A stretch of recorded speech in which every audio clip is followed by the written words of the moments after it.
Of knowing that every person you've encountered is living their own vivid and detailed life is called Sonder, and this is their story. It's been a while, What's up, bro? This is good to see you. Yeah, how you doing? Thank you for having me on. No problem. This is the first one. I figured I'd give it a go. I meet a lot of people in my travels, and the other person couldn't meet up, so I decided. I'm ready to bat. All right.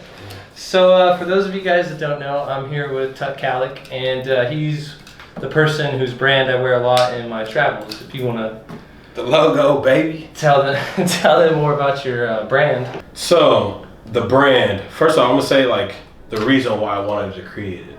All right. All right. So, the funny thing is, it all started at work being on a mower. I was like, okay, I don't know what to do in my life right now, but I understand the importance of the internet and how it could connect a lot of people. So Right. I was like, so I'm gonna create a brand that benefits me so much that I'll benefit others, because it all starts with myself.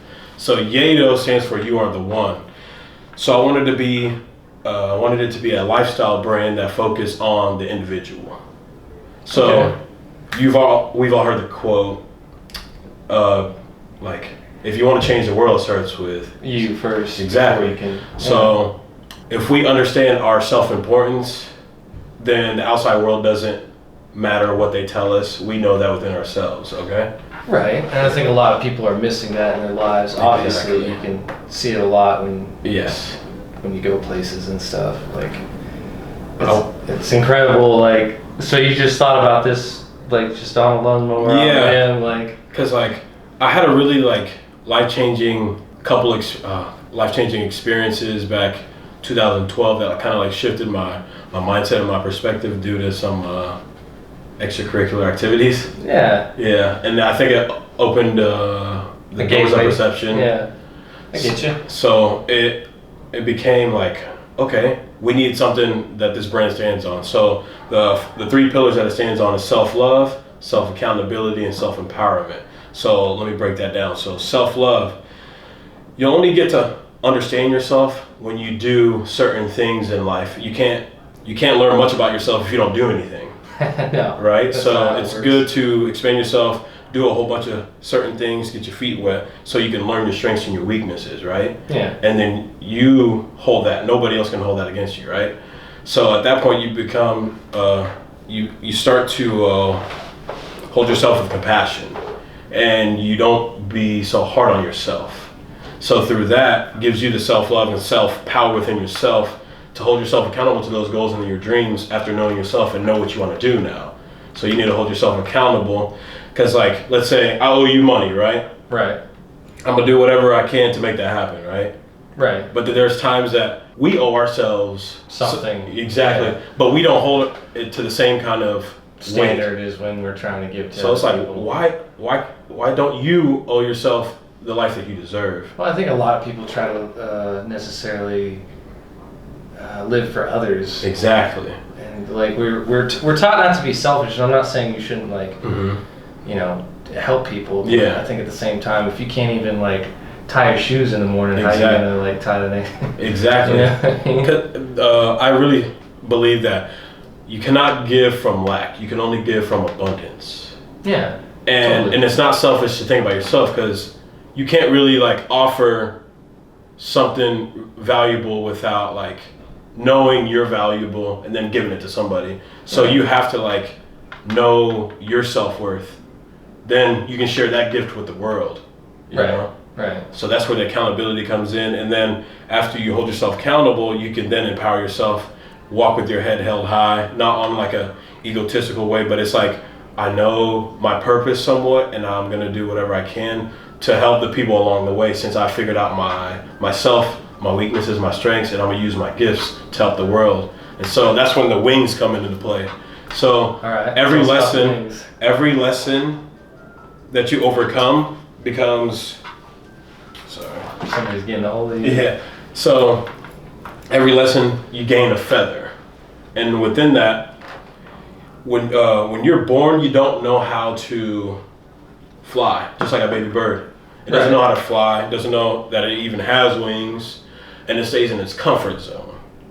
But as soon as you start doing other things, start started to realize like I shouldn't fear the unknown. I should want to go into the unknown because that's where I'll find myself and I find like that's where you grow. Yeah.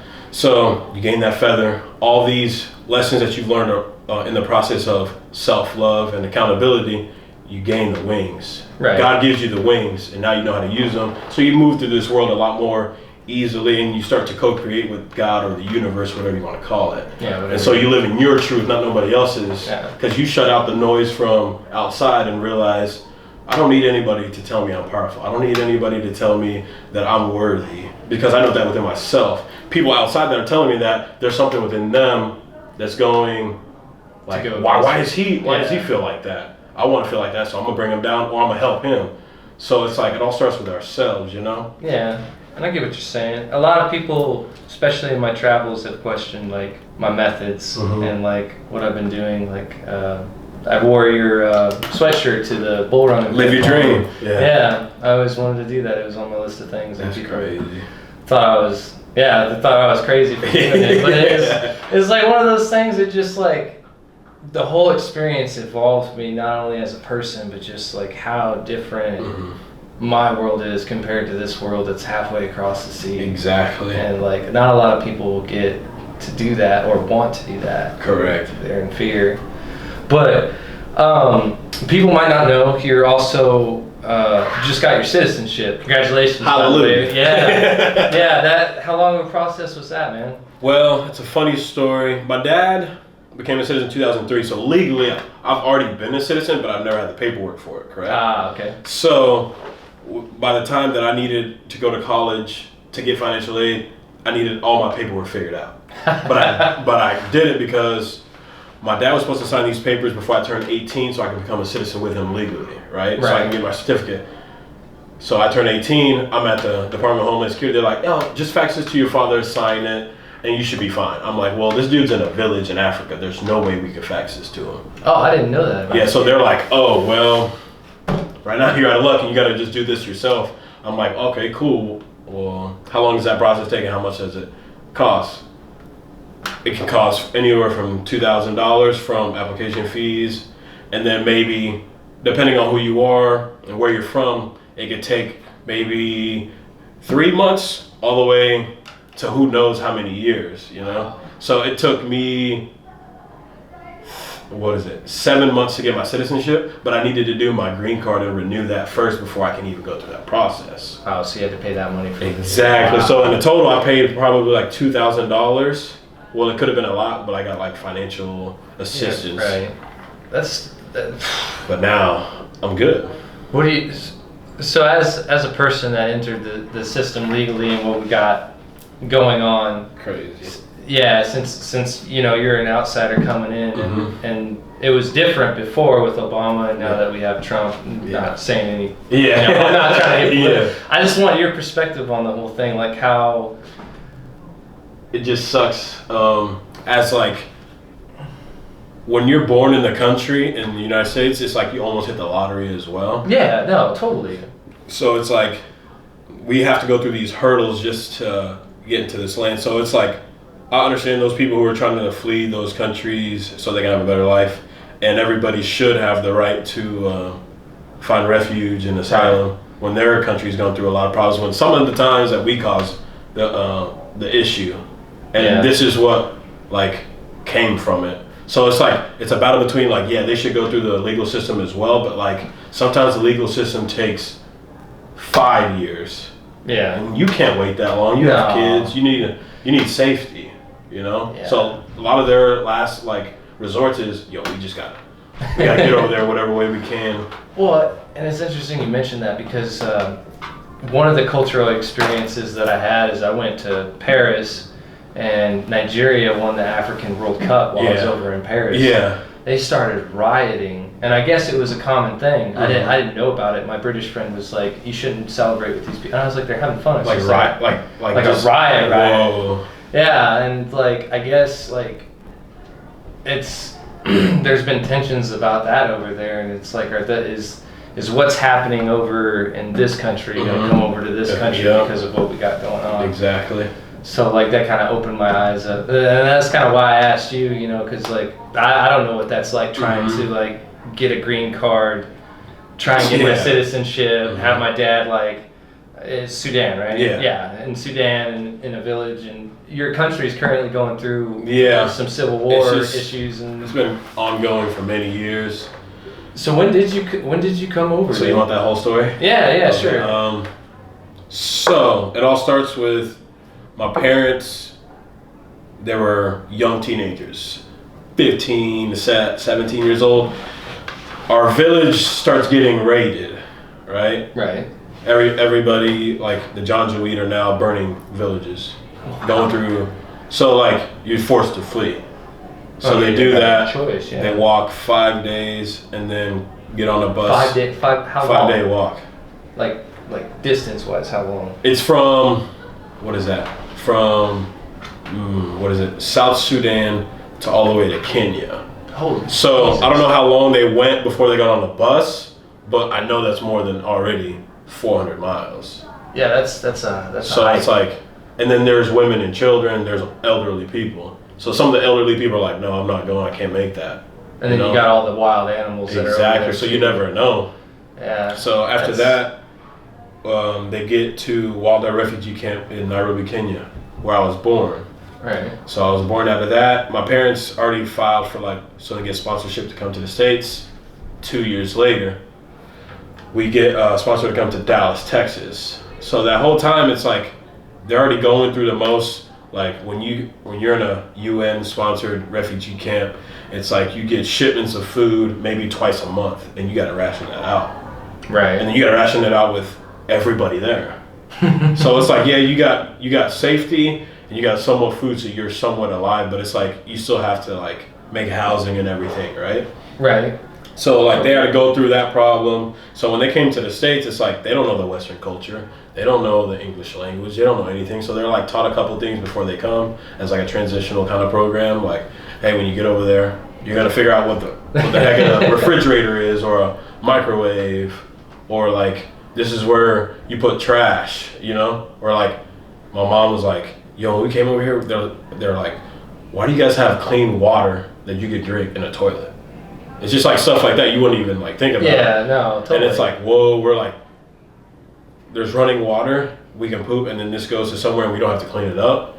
Whoa. And it's like when we first ate, like when you store food, we put it in the refrigerator, right? We're gonna eat it another day. But it's like for them, they're like trying to eat whatever they can because there's nowhere else to put it. So it's like eat what you can now. But now they have the luxury of like storing it later, and then so it's like those transitions. They don't know English language. They got to get jobs. They got to figure it out.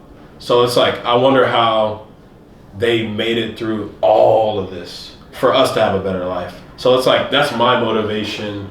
Like I need to give back to my parents in a way. They've been through so much. I'm like, yo, I got to do something. Well, I feel like when you come from adversity. Mm-hmm. And like I didn't come anywhere near the adversity. But you definitely still face adversity. Yeah. Like growing up in group homes and basically being labeled out like I was going to go to jail or prison or homeless, which I was. System, yeah. It kind of gives you a different spark inside of you, like a different motor. It's a fight that not many people have within themselves. No, because I see some people like their parents pay for their college and all that, and then they get out and they're like totally lost. Exactly. Taken care of, and it's just like, bro, you've had every opportunity that I never had, and you're wasting it away. It's just, it's wild. But you learn that through the adversity, and then like you were already forced to learn life. Adult life already, so it's like you're already shaped for the world, while these people are being coddled by their parents, which is like the parents don't even understand what they're doing. They're just trying to make it easier for their kids. But then in like as a result, these kids don't know how to go through life. No, they don't even know how to change a tire. It's wild. Big Red Rocket is happening right now in the Adele Hall Learning Commons. By the way, in case you guys are wondering, we're in UNL right now, so it's kind of a short notice deal. But yeah, I think we're good now. Okay. But yeah, no, man. It's been an honor wearing your brand. You know. Appreciate it, man. Yeah, I don't want to like damage it, especially with my job. So like, you know what I mean? Like, That one, my favorite shot would probably be that one off the. So the one where I was on the mountain with the color changing. Yeah, bro, that's crazy. So that one was a 2,000 foot elevated mountain. How was that to go up? It was crazy because like I can't really go into too many details because I don't want to get anybody in trouble. But we ran into a situation where we had to climb in a storm with like 40-mile-an-hour winds. To secure something, and I went with my buddy and we ended up securing the stuff. And we got down. And like that's scary. Yeah. I wasn't scared at the time though. No. It made you feel alive. A little bit, yeah. Like, just a little bit of anxiety. Just a little bit of anxiety, because it was raining. The wind was sideways. And you're up there. And I was up there, and it's foggy. So like I was 100 feet up, and you couldn't even see the ground. That's like, bro. it was wild, like. But I mean, like it's stuff like that I guess transforms you. Without a doubt. Yeah, like when I went over to Spain, it was I didn't speak the language, of course, and I thought like they're gonna speak English. That didn't happen. No. So then like I used my brains a little bit. I got my phone turned on. I figured out how to translate. Yeah. But it doesn't help when you're trying to call somebody to find a ride. Exactly. And they don't speak. Yeah. You're forcing a situation. Yeah. So then I had to talk to this old lady, and like you just. When you get through that, like, and I've learned to kind of sort of rely on people more than I have in the past, which is like a difficult thing. Yeah, because you grew up pretty much on your own. Yeah. So it's like, I can do it myself. Yeah. But it's like, this world is like, sometimes we need help. Yeah, sometimes you need someone to lean. Especially if you're in a foreign country. You don't know the language. Totally. But you're forced to like learn how humans first interact. So it's like body language, like, you learn how to communicate from the basic way. So you're like, okay, what are some basic Spanish words that this person can kind of understand what I'm trying to say? Right. So you're like forced to learn. Like baño. Yeah.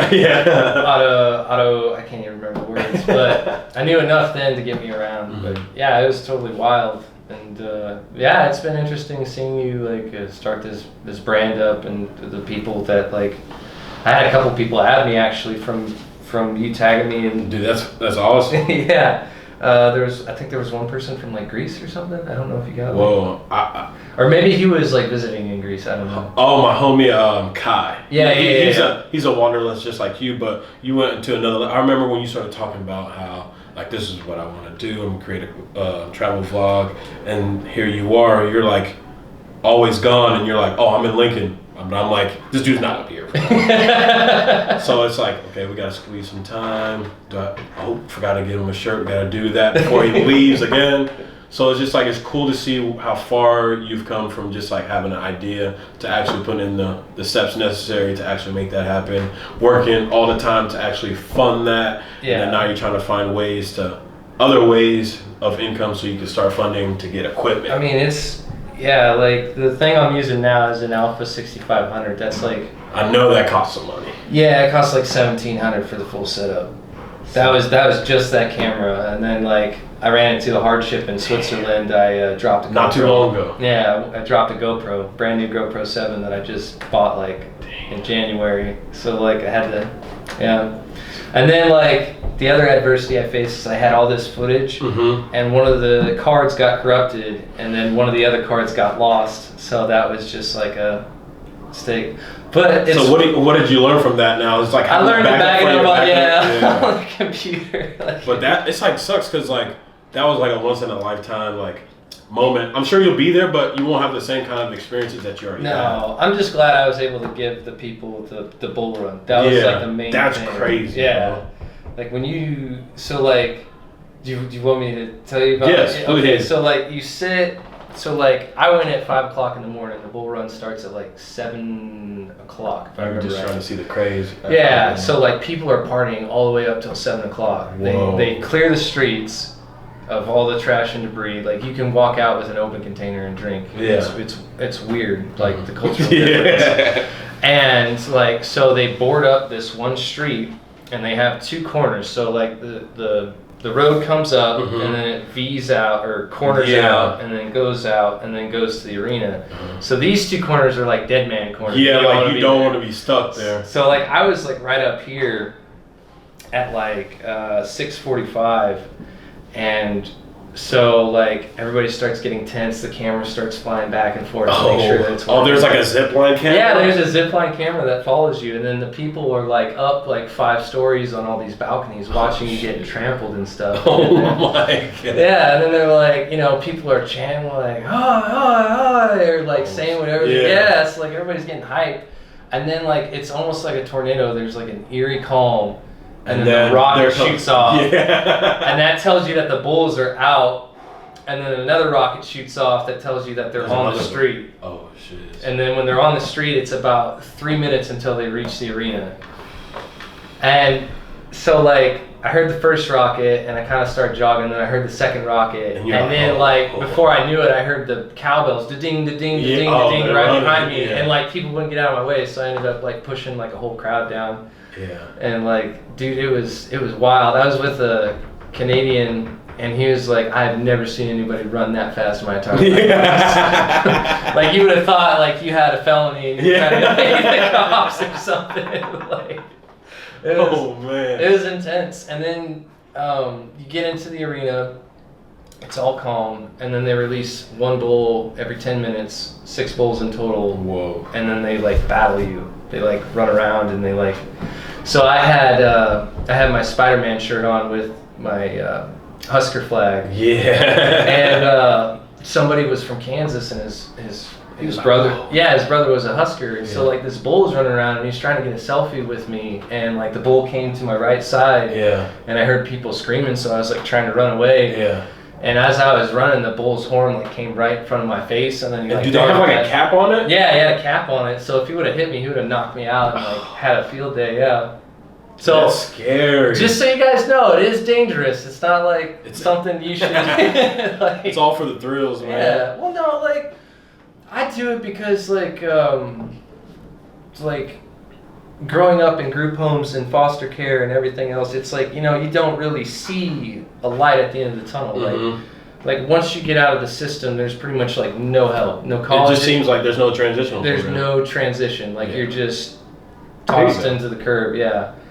And I don't know. I feel like maybe some of those kids need a beacon. And like my eventual goal is to like eventually, hopefully, make money with this and like writing a book and stuff. And then I want to open like a place where kids can go and they can get like you know, better help, not necessarily medical, but like yoga or like meditation. Yeah. So it's like places, not necessarily escape, but just like. To regain like their grounding. Yeah. Because like their lives are crazy, and this is like a place where they can like let go. And then like I also want to institute like programs to like so they have like a job or something that they can transition to like. That's like my 60-year-old goal, like. Because like I think everybody should have 2 goals: a selfless goal and a selfish goal. Right now, my selfish goal would probably be travel. Yeah, and that's not because like you're also providing value to everybody else. So in a way, it's not completely. Sometimes I wonder if I am though. Like I feel. But it's like I think in this day of age, like there's a point to being like there's like an egoish selfishness. Right. And I think you need somewhat to be selfish so you can get the things that you want, but then to help other people. But then there's people who want to get all they want and they just keep it to themselves and not want to like share the knowledge or share their experiences. Bezos. Exactly. So it's just like, I'm trying to require all the resources and whatever I can so I can then give it to people who aren't necessarily in that who don't have the opportunity, but then give them the tools necessary to then have the tools necessary to go on to their dreams, you know? Right. Because I know there's a lot of people like me who are in like impoverished places, wherever that is, who have the same drive as me but don't have the same opportunities or resources. So I'm like, okay, I need to get to a spot where I can do that for other people. That's kind of like who was it that provided the solar panels down in Africa? Like Akon. Akon did that. Yeah. Akon helped me like figure out like I want to be a philanthropist. Yeah. I want to help people in whichever way I can. But at first, like, I don't have anything to give. But what I can give you is my time and, like, the lessons that I've learned through what I grew up with. Right. So I can give that value for now. And then once let's say I do have a couple dollars, I can start to give to my community, you know? Right. I try to give where I can. Like, a lot of people see me post like good deeds, and I don't post all of them. Like, yeah, I think we need to promote more good, because there's, like, the news will always promote the bad, so it's like, yeah, but I don't want to be one of those guys that like, I know, hey, look at me, exactly. I just like, you know, Exactly. like. But there's sometimes you can see if people are doing it from, like, a good ethical standpoint, and then people are just doing it for Clout. Exactly. Yeah. So it's like, Prestige, yeah. dude, I saw this dude, like, he's literally trying to help, and he's documenting. Like, he's already documenting his life. He's not just documenting the moment. Right. So he's like, I've been helping people. So a lot of people give me slack for, like, why are you doing something positive and then making a video out of it? He's like, I've been doing this for a long time. Right. He's like, I document all the times that I give the homeless people haircuts, just so they can tell their story and then, like, share that to the world. Right. So it's like he's helping other people and he's giving them a chance, so, like, they can get haircuts or they can get better hygiene, you know? Right. So it's like, are you doing it for a selfish standpoint, or are you trying to really help people? Right. You know? Yeah. So it's like a balance. Yeah, and it's, I don't know, like, I think my biggest thing is I don't want people to live in fear, and that's probably why I do some of That's the biggest thing, bro. crazy, like, skydiving and bungee jumping. That's crazy. I can't wait to do that, bro. Which one? The Skydiving. So I would recommend doing that over bungee jumping. I don't want to do bungee jumping. Dude, There's too many variables. it's not even too many variables. It's just like once you jump, you go more than once. Like, Oh. because, like, you know, you get shot back up. Yeah, that is true, and then you're back down again. Yeah, But skydiving once. Yeah, once, and then you, like, float. Yeah. Like, you know, like, it's sweet because you see, like, the whole surface, and you Yeah. don't even think that you could, like, hit the ground and die. Yeah. You're just like, oh. It's the most terrifying thing is jumping or landing. And what, the skydiving? Like, are you more nervous about the jump, or are you nervous about you landing safely? What's more, like, nerve-wracking? Oh, that's I get where you. Okay. I wasn't nervous about jumping because, like, the plane I was in was really rackety. Like, I heard a lot of them are. Yeah. So, like, my immediate thought was, like, I'm kicking that guy out, grabbing him, and then I'm parachuting out with him in some James Bond style way. It was if this parachute doesn't work, that's it. I got one more chance. So they put 2 parachutes in, but I got one more chance. Oh my God. And if that doesn't work, like, Bro, if that first parachute didn't work, bro, there'd be so much anxiety. I'd be praying for, like, all of 5 seconds or whatever, you know? Because how fast, like, what's the duration of time that as soon as you jump up and the time you land? Is that less than 5 minutes? From the time you jump out of the plane to when it pulls the chute is, like, 4 or 3 seconds. What? Yeah, but it feels like an eternity. Yeah. I mean, you go from 15,000 feet to, like, 7,000 feet. Real quick. Yeah, real quick.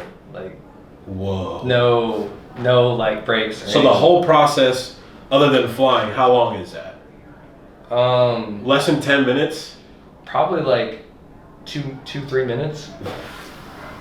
Because you gotta glide down in the parachute. Like, that's most of the time is just gliding down in the parachute. That's crazy. These dudes do it how many times a day, you think? Dude, I asked the guy, and I was like, would you tower climb? Would you bungee jump? And he's like, no. And I was like, would you do this? And he's like, yeah. And I was like, somehow that made me calmer Yeah. about the whole thing.